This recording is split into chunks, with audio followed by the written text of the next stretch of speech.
साल 1999 जब एक पूरा जंगल आतंकवादियों के कब्जे में था। जंगल के एक सुनसान कोने में एक आतंकवादी एक भारतीय फौजी पर बंदूक ताने खड़ा था और उसी पत्थर के पीछे एक और सैनिक सब कुछ देख रहा था।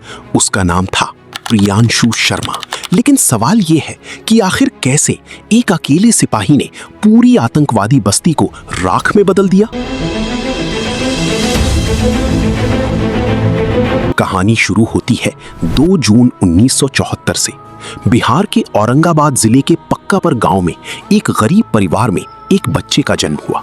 नाम रखा गया प्रियांशु। घर की हालत बहुत खराब थी। पिता लकड़ी काटकर घर चलाते थे, लेकिन किस्मत को कुछ और ही मंजूर था। साल 1981 खबर आती है कि पक्कापर के हदहदवा जंगल पर आतंकवादियों ने कब्जा कर लिया है और सैकड़ों फौजियों को मार दिया गया है। एक दिन प्रियांशु के पिता बांदगोरिया मंदिर के पास जंगल में लकड़ी काट रहे थे। तभी अचानक आतंकवादियों ने हमला कर दिया। चारों तरफ गोलियों की आवाज, चीखें और मौत का सन्नाटा। और उसी हमले में प्रियांशु के पिता भी मारे गए।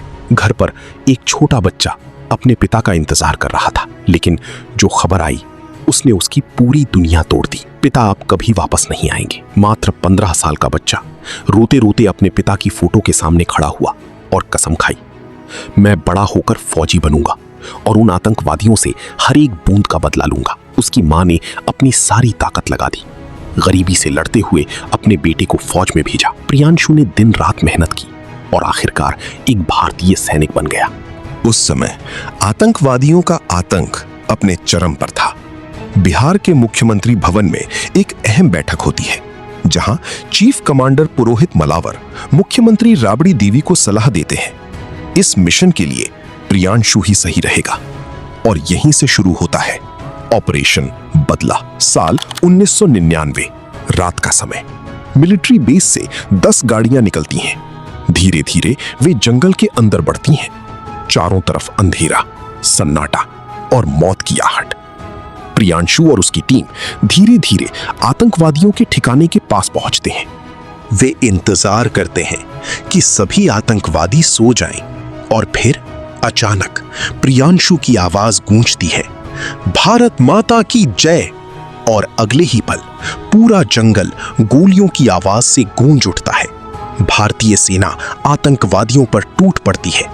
कुछ ही समय में हर एक आतंकवादी खत्म कर दिया जाता है।